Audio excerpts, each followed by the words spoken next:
Hello guys, welcome to my YouTube channel web सिखाओ। आज हम जिस टेक्नोलॉजी के बारे में बात करने जा रहे हैं वो किसी भी ऐसे इंसान जिसको वेब डेवलपमेंट सीखने का शौक है उसको वो सबसे पहले सीखना जरूरी है। जी हाँ, हम बात करने जा रहे हैं HTML के बारे में। लेक्चर के स्टार्ट में मैं आपको HTML का थ्योरेटिकल रिव्यू दूंगा और उसके बाद आपको कोडिंग प्रैक्टिस करवाऊंगा। थ्योरेटिकल रिव्यू का फायदा आपको ये होगा कि आपका HTML का कॉन्सेप्ट मजबूत होगा कि वाकई HTML है क्या। उसके बाद जब कोडिंग करेंगे तो आपको इस बात का अंदाजा हो जाएगा कि HTML का स्ट्रक्चर क्या है। तो आइए सबसे पहले HTML का थ्योरेटिकल रिव्यू करते हैं। HTML hypertext markup language. HTML 3 लफ्जों पर मुश्तमिल है, हाइपरटेक्स्ट, मार्कअप, लैंग्वेज। और आइए अब इन 3 लफ्जों को समझते हैं। हाइपरटेक्स्ट, हम जो भी वेबसाइट पर एक टेक्स्ट लिखा हुआ हमें किसी फॉर्म में नजर आता है, वो किसी न्यूज के हो सकता है, न्यूज आर्टिकल, कोई ब्लॉग वगैरह हो सकता है। जो भी टेक्स्ट हमें वेब पर नजर आता है उसे हम कहते हैं हाइपर टेक्स्ट। और अगर उस हाइपर टेक्स्ट पर हम क्लिक करते हैं और वो हमें किसी दूसरी वेबसाइट पर लेके जाता है, या हम जिस वेबसाइट पर मौजूद है वो हमें उस वेबसाइट के किसी दूसरी पार्ट पर नेविगेट करता है, तो उसे हम कहेंगे हाइपर लिंक। उसके बाद जो दूसरी चीज इंपॉर्टेंट है वो है मार्कअप। मार्कअप हाइपर टेक्स्ट के अंदर जो टैग्स यूज होते हैं उनका एक दूसरा नाम है। जो टैग्स हैं हाइपर टेक्स्ट मार्कअप लैंग्वेज का एक अहम पार्ट है। उस टैग्स को यूज करते हुए हम अपने वेब पेज पर एलिमेंट्स बनाते हैं। अब इन टैग्स की खसूसियत ये है कि इनके नाम से ही पता लग जाता है कि ये वेब पेज पर किस किस्म के एलिमेंट्स आउटपुट करेंगे। फॉर एग्जाम्पल, यहाँ पर हमारे पास एक पी टैग मौजूद है। अब पी टैग के नाम से ही हमें हिंट जाता है कि इसका मतलब है पैराग्राफ। जी हाँ, अगर हम अपने वेब पेज पर एक 2 से 3 लाइनों पर मुश्तमिल एक टेक्स्ट शो करवाना चाहते हैं जिसे हम आमतौर पर पैराग्राफ कहते हैं, तो उसके लिए हम पी टैग यूज करेंगे। उसके बाद एक और हमारे पास यहाँ टैग मौजूद है IMG टैग। इसके भी आपको नाम से हिंट मिल रहा है, इसकी शक्ल से हिंट मिल रहा है कि इमेज। अगर हम अपने वेबसाइट पर कोई इमेज शो करवाना चाहते हैं तो हम IMG टैग का इस्तेमाल करेंगे। मतलब जितने भी HTML के अंदर टैग्स वगैरह यूज हो रहे हैं उनके हमें नाम से ही हिंट लग जाता है कि इनका क्या काम होगा, इनसे किस किस्म के आउटपुट्स HTML के वेब पेज पर जनरेट होंगे। Core use of HTML। अक्सर औकात लोग HTML सीखते वक्त ये गलती कर जाते हैं कि वो HTML की कोडिंग करना भी स्टार्ट कर देते हैं, लेकिन उनको इस बात का अंदाजा नहीं होता कि ये HTML वाकई किस लिए यूज हो रहा है हमारे वेब पेज। तो मैं आपको बताता चलूं कि HTML का सिर्फ और सिर्फ वेबसाइट डेवलपमेंट में इतना काम है कि ये एक वेबसाइट का स्ट्रक्चर वगैरह बनाने में हमें मदद देता है, और इसमें जो एलिमेंट्स वगैरह होते हैं सिर्फ वो जनरेट करता है हमारे वेब पेज पर। हमारे पास जैसे इनपुट्स फील्ड होती हैं, हम कोई फॉर्म वगैरह फिल करते हैं, हमें एडमिशन के ऑनलाइन। उसके बाद हम अपने वेब पेज पर कोई हेडर देखते हैं जहां पर उसका लोगो नजर आता है, कुछ सर्च बार हमें दी जाती है, वो पेज हेडर होता है। उसके बाद फूटर, जैसे कोई कंपनी है ई कॉमर्स वेबसाइट, उस कंपनी की इंफॉर्मेशन हमें सबसे डाउन नजर आती है पेज के, वो फूटर होता है। और जितने भी अदर एलिमेंट्स हैं जैसे कि पेज में अगर कोई गूगल मैप्स वगैरह नजर आ रहे हैं, कोई बटन वगैरह हैं, कोई इमेज शो हो रही है, ये सब का सब HTML जनरेट करता है। तो बात सिर्फ इतनी सी है कि HTML एक पेज का स्ट्रक्चर बनाने में हमें मदद देता है। ये बिल्कुल वैसे ही है अगर हम रियल लाइफ एग्जांपल से समझे कि जब कोई बिल्डिंग वगैरह बनती है तो उसको स्ट्रक्चर बनाने में जिन चीजों का अहम किरदार अदा होता है, जैसे कि कोई ईंट, कोई पत्थर वगैरह, जो हम जितना भी मटेरियल यूज करते हैं, HTML भी सिर्फ वेब डेवलपमेंट में उस मटेरियल के तौर पर ही काम करता है। उसके बाद हमारे वेब ब्राउजर में HTML के रिलेटेड चीजें कैसे काम करती हैं।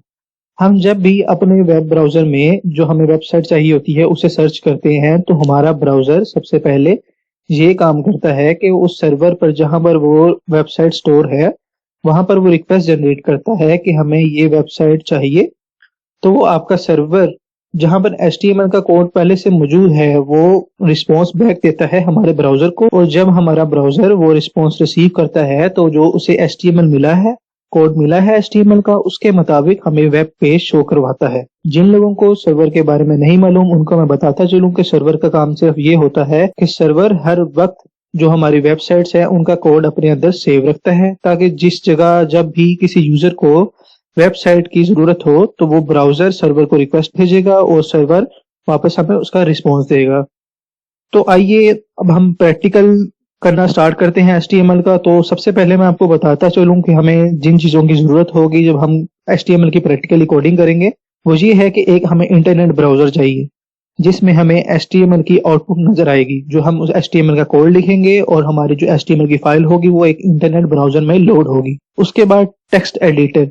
जी हाँ, टेक्स्ट एडिटर हम HTML का कोड लिखने में यूज़ करेंगे।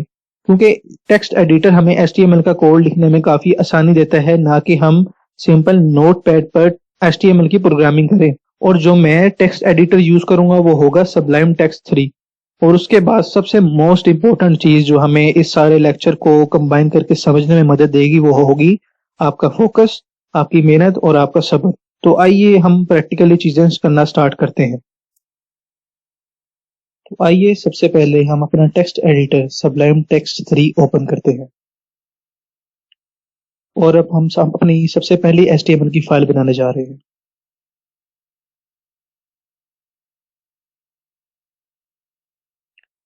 HTML की फाइल बनाते वक्त जो आपने सबसे एक चीज ध्यान में रखनी है कि इसकी एक्सटेंशन हमेशा .html होगी। हम अपनी फाइल को नाम देते हैं my first HTML file dot. सबसे अहम चीज फाइल बनाते वक्त कि इसकी एक्सटेंशन .html होगी। इसे सेव करते हैं। तो अब हम HTML की कोडिंग करना स्टार्ट करेंगे और वन बाय वन इसके जो टैग्स है HTML कोडिंग के उनको डिस्कस करेंगे। HTML कोडिंग करते वक्त जो सबसे पहला टैग है वो इटसेल्फ HTML है। जी हाँ, इसके हमें नाम से पता लगता है कि ये वो टैग है जिसके अंदर हम सारा का सारा अपना HTML का कोड लिखेंगे। और जो दूसरे नंबर पे इंपॉर्टेंट टैग है वो है हेड टैग। हेड टैग हमेशा हम अपने HTML का जब भी कोड लिखेंगे तो सबसे ऊपर अपना हेड का टैग लिखेंगे। हेड टैग की खसूसियत ये है कि अगर हम अपना कोई जो हमारा वेब पेज का टाइटल है वो स्पेसिफाई करना चाहते हैं तो वो हम अपने हेड टैग के अंदर लिखेंगे। अब मैं अपने एक वेब पेज पर टाइटल देना चाहता हूँ, तो उसके नाम से जाहिर हो रहा है कि मैं एक टाइटल की तरह का एलिमेंट जनरेट करना चाहता हूँ, तो मैं टैग यूज करूंगा टाइटल। ये देखें, title tag open, title tag close. जब भी आप एक टैग को ओपन करेंगे तो उसको आपने क्लोज भी करना है। अब हम अपना जो टेक्स्ट हमने टाइटल के अंदर लिखना है वो लिखते हैं my first title. Control S, इसे सेव करते हैं। सॉरी, सेव एज करते हैं, डेस्कटॉप पर लेकर आते हैं इसको।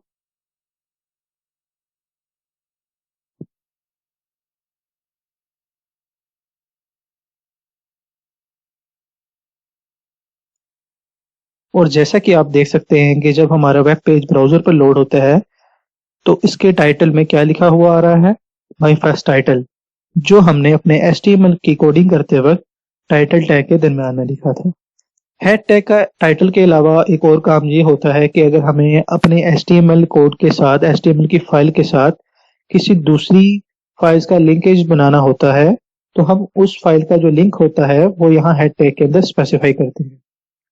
हेड टैग के बाद जो दूसरा एक सबसे मोस्ट इंपॉर्टेंट टैग है वो है बॉडी टैग। जी हाँ, आपको इसके शायद नाम से ही अंदाजा हो रहा हो, बॉडी मतलब के HTML के अंदर जितने भी पार्ट्स हैं, एक वेब पेज के अंदर जितने भी पार्ट्स होते हैं वो HTML के बॉडी टैग के अंदर आते हैं। तो मैं आपको, जैसे हमने एक इंट्रोडक्शन में टैग डिस्कस किया था पी टैग, जिसका मतलब ये होता है कि वो टैग हम पैराग्राफ यूज करने के लिए इस्तेमाल करते हैं, जो कि 3 से 4 लाइनों पर मुश्तमिल होता है। अब मैं वो आपको उसका एक लाइव डेमो करके दिखाता हूँ। पी टैग यूज करेंगे हम, पी टैग ओपन।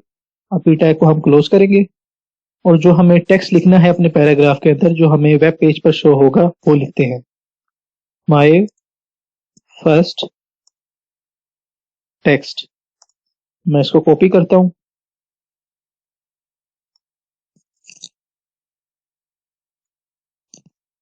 और उसे पेस्ट करते हैं ताकि हमारा टेक्स्ट 3 से 4 लाइनों पर मुश्तमिल हो और आपको पता लगे कि कैसे एक पैराग्राफ आउटपुट करता है HTML वेब पेज पर। कंट्रोल सेव किया, वेब पेज पर आए, अपने वेब पेज को रीलोड करेंगे और जैसे कि आप देख सकते हैं एक 2 लाइनों पर मुश्तमिल पैराग्राफ हमारे HTML कोड ने हमारे वेब पेज पर जनरेट कर दिया है। उसके बाद एक और हम छोटी सी एग्जांपल लेते हैं।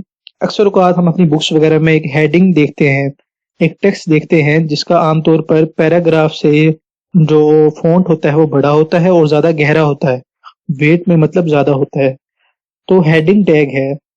तो HTML में जब भी हम कोई हेडिंग देना चाहते हैं अपने वेब पेज पर तो हम उसके लिए जो टैग यूज़ करते हैं वो आमतौर पर है H1, H2, H3, H4, H5। तो जो हेडिंग सबसे बड़ी होगी वो हमेशा H1 होगी, उससे छोटी H2, उससे छोटी H3, उससे छोटी H4, उससे छोटी H5। तो हम एग्जांपल से सोल्व करते हैं, सबसे बड़ी हेडिंग को देखते हैं। H1 my first heading, control S किया। हम अपने वेब पेज पर जाएंगे और उसे रीलोड करेंगे और यकीनन आपको इस बात का अंदाजा हो गया होगा कि हमारे वेब पेज पर क्या आउटपुट होगा, यानी एक हेडिंग, सबसे बड़ी हेडिंग जो HTML वेब पेज पर आती है, माय फर्स्ट हेडिंग। तो आज के लेक्चर के लिए सिर्फ इतना ही। अगर आपको मेरी ये वीडियो अच्छी लगी तो काइंडली लाइक करें, शेयर करें और subscribe to my channel. Thank you.